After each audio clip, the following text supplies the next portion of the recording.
Welcome to a very special episode of What Are You Reading? What Are You Writing? I hope you've been following us and enjoying the series. I was so thrilled. Somebody asked me if they could be on my show. Oh, I didn't know I had a show. It's so cool. And I'm Karen E. Osborne, in case this is your first time. And I am the author of Getting It Right and the upcoming murder mystery women's fiction Tangled Lies, which is available for pre-order as I speak. And today, my guest is a friend, someone I have been writing with for years, and we never met. We wrote together over the internet, helped each other, supported each other. And then 4 years ago, my husband and I went back to Australia, and I got to meet my Australian writer friends, more than one. And so this is Willa Hogarth, and she is going to tell you all about her writing journey and her monologues and her plays. And so welcome, Willa. Thank you, Karen. I can't believe that when we met 15 years ago that we would be doing this together. Yeah, who knew, right? Who knew? Who knew? And Willa also is she's won competitions with her short stories. She writes plays, but a very varied, and worked on a novella, right? And so how did you get started writing? What was the impetus? I retired from work, that helped. Yeah. I retired from Sydney and came up to Coffs Harbour. And the first writing I did was actually a memoir. And I found that a really good way intro into writing, in that you've got the memories, you've just got to get a structure. And so I enjoyed that. And then I got into fiction, short story, and did lots of courses, one of being the Gotham course with you, many Gotham courses. And I always had some success with short stories. I would have had about 10 or 12 published or won competitions. The most exciting competition I won was an English couple had a house on an island in Greece, and the prize for the competition they ran was a week in their retreat, as a writing retreat. That was amazing. That was an excuse to go overseas. That was great. How cool is that? How cool is that? Yeah. I did write a novel, which I don't want to talk about. It's in the bottom drawer. And the next one was a novella, which I've got it to a certain stage, and I'm going to get back to that. I've been very intrigued with writing plays for the last 4 or 5 years, but I'd like to get back into that. And then on the day I moved house, I did a monologue writing course, which I don't think my husband's ever forgiven me. I left him moving everything and I went to this course. And so I've got into writing plays, in a sense, just short one-act plays and monologues. And I've had a few produced, about 3 or 4 produced just locally with amateur group, and also I've won a couple of competitions with monologues. Isn't that great? So I really enjoy. I love seeing the work up there on the stage. It's so exciting. That really must be, to see people perform your works. Yeah, and the words, do you feel critical about it when you're watching somebody do it? Do you think, well, no, that's not the tone of voice I wanted, or? Oh, yes. I'd like to be the director as well, I must admit. Yes. Who doesn't? But the playwrights aren't supposed to direct, I've been told. You've got to give it over to the director, unfortunately. Got to let go. Unfortunately, I'm not sure. Yes, that's a hard thing. But what success? So much success with short stories, and success with your plays and your monologues. That's a really wonderful thing. Are you working on anything in particular right now?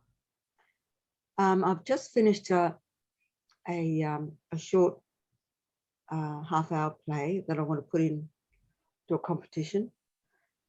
It's about a guy who donated sperm when he was young, and 18 years later, people can contact their biological parents, and he has all these crises, all these unknown children contacting and upsetting his family life.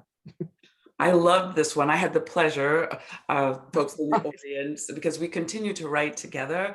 We continue, Willa and I continue to share our writing with each other. And so I had the pleasure of reading this very funny book.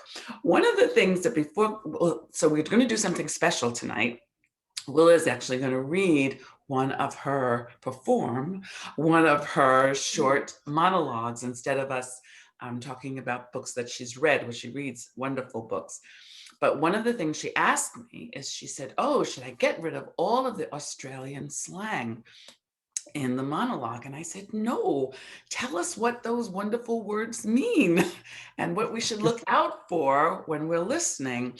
And my husband and I, so she sent me the list of words, and my husband and I had a wonderful time trying to guess what they all meant. So Willa's going to just point out a few words that she thinks that we should pay attention to and look for. But in addition, we will post those words and those meanings. So when you're listening to this, you can also check our little cheat sheet of words. So just give us what should we be listening for? Okay, the first one was somebody has a dicky heart, which means a bad heart, or, unwell. And my knees are crook. Crook is a very Australian expression. It means you're sick, or your knees are bad, or, I've got a crook shoulder, whatever. My friend's got jack of me, means they got sick of me. I'm not sure if that's an Australian one. Jack of me. Jack of me. I've got sick of me. And skiting means to say how good you are at something. To skite. Oh, you're kind of bragging. Yeah, bragging. Yes. Yes. Mm-hmm. Yeah. And to cark it, is that is that an American expression? Say the word again. To cark. C-A-R-K. No, it means to die. Slang. A lot of this slang, the character in the monologue is an older person, so a lot of this slang is a bit older, as well. To pop off is a slang for dying as well. Pufta is a word for a homosexual. is that a insulting word? Pufta, yeah, probably, yeah. Yeah. Yes, it is. Yes, it is. Yeah. Yeah. And to be gaga means not to be very with it, as an old person. See, gaga in American slang is you're just wild about something. You're gaga about it. Oh, really? Yeah, so that's funny. I guessed that one wrong. Guess that one wrong. And to enjoy rumpy pumpy means is a very old-fashioned way of enjoying sex. That one Bob and I both figured out. Good. Well, thank you for our English lesson. We all speak the same language, but Australian English. Oh, oops. What's the matter? I've just lost you. Wait a minute. Oh, because I can see and hear you. Oh dear. Right. Okay. Sorry. We're right. That's all right. That's all good. So now what we are going to hear is Printed Woman, right? Okay, I might stand up for this.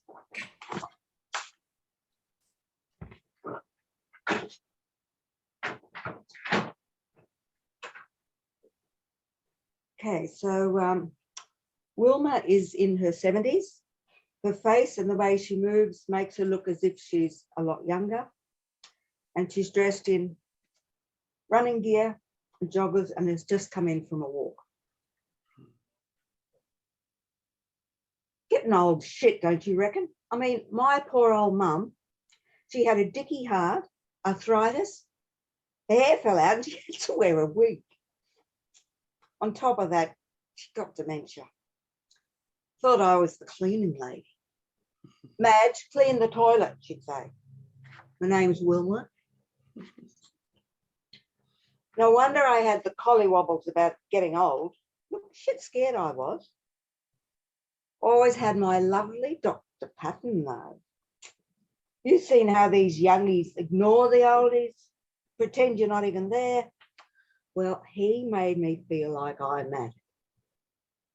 Good looker, too. Put his slippers under my bed anytime. Up with the latest rugs and stuff, too. I knew he'd keep me going good. Like when my knees got crook.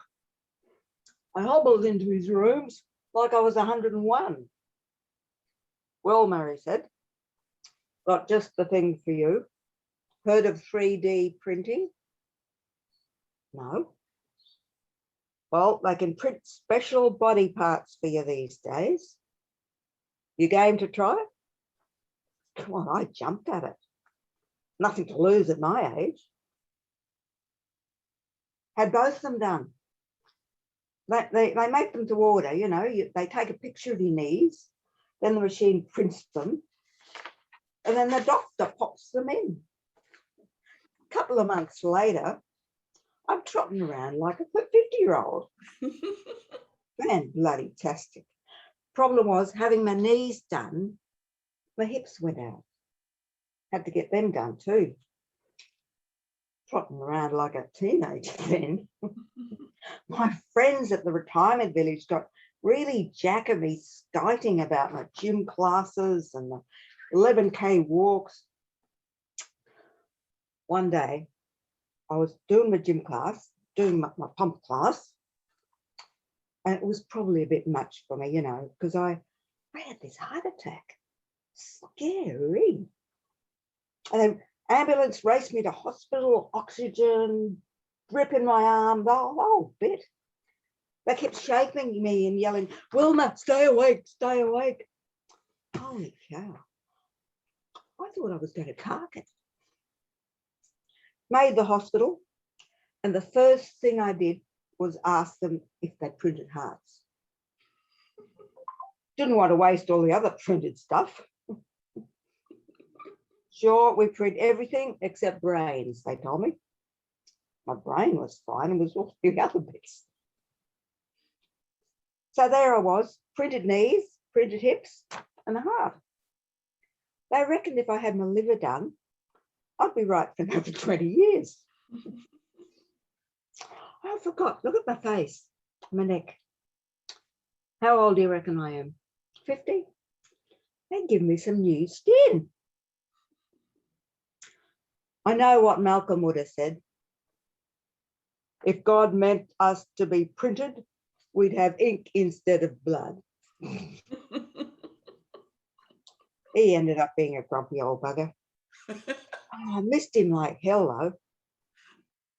We used to have damn good sex. But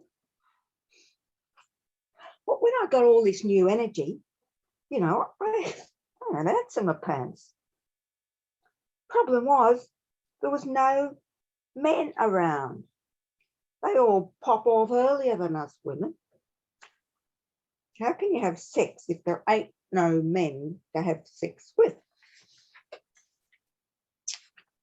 One day, I was at the bowling club having a Pimm's, and this gentleman waltzed up and asked me to have a drink. No stick, no hearing aid, no pot belly, still had his own hair. Wore those fancy chinos. Malcolm used to call them poofter pants. Naughty man. Guess what else Jonathan, fancy name, eh, was wearing?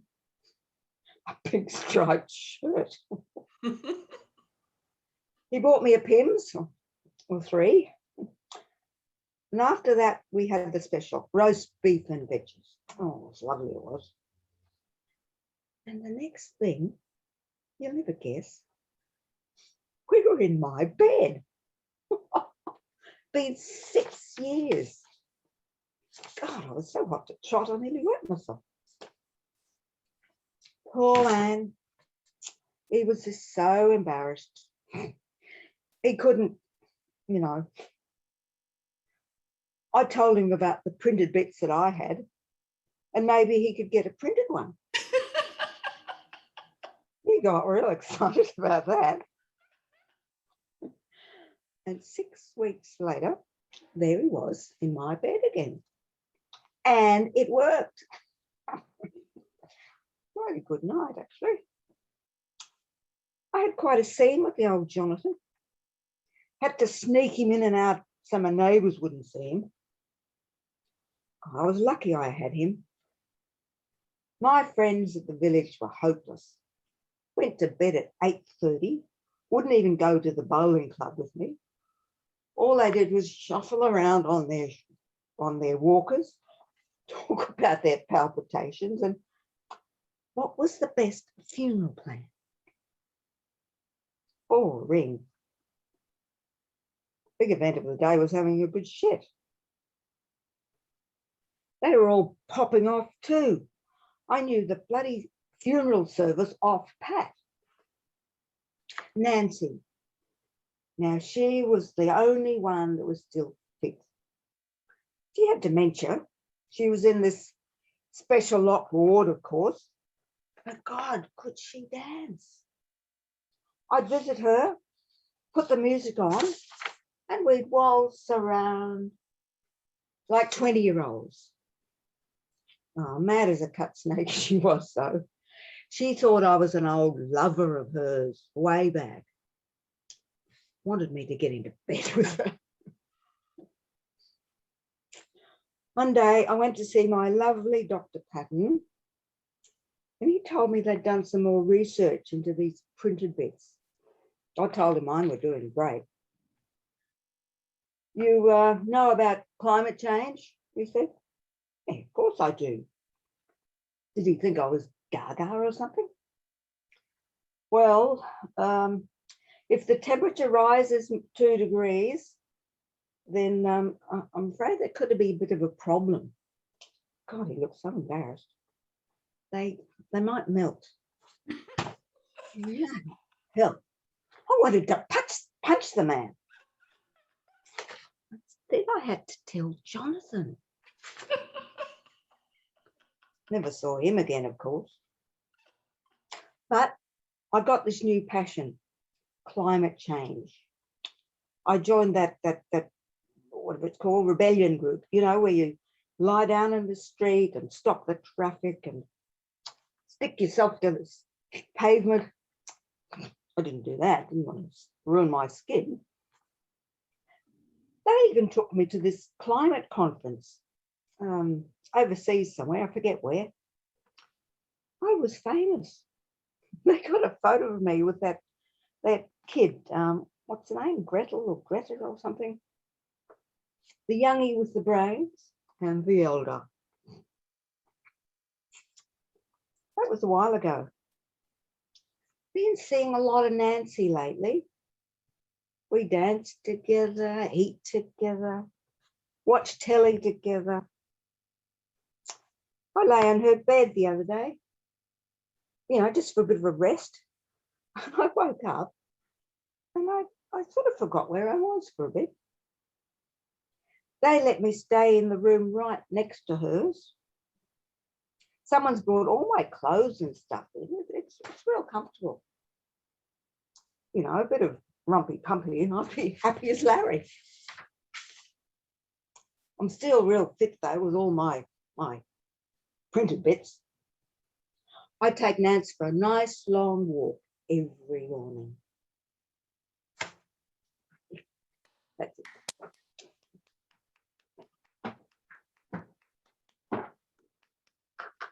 Oh my, that is so funny. That was and sad, you know. Yes, it is a bit, isn't it?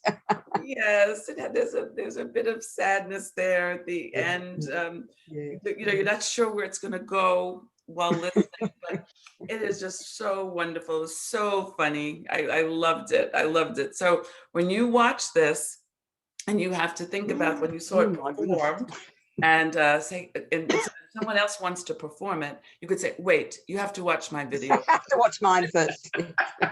You have to see how I did it, unless you let me direct. Yes. That was wonderful, wonderful. And what a treat for all of us, everybody watching, and a special treat for me because I only get to read Willa's writing. I don't get to hear her perform it. So this has been such a wonderful treat, and I hope you've enjoyed it. Willa tells me that she doesn't have social media. That she's not. She doesn't. I'm a bit old. I'm a bit like the oldies. But if you have a question for Willa, if you want to find out more about her, if you write me, I will be sure to share your questions and your comments with her directly. And you can reach me at Karen E. Osborne Author on Facebook. You can reach me on my webpage, KarenEOsborne.com. I'm also on LinkedIn and Twitter, and I don't know where else. So thank you again for watching, and I look forward to the next episode of What Are You Reading? What Are You Writing?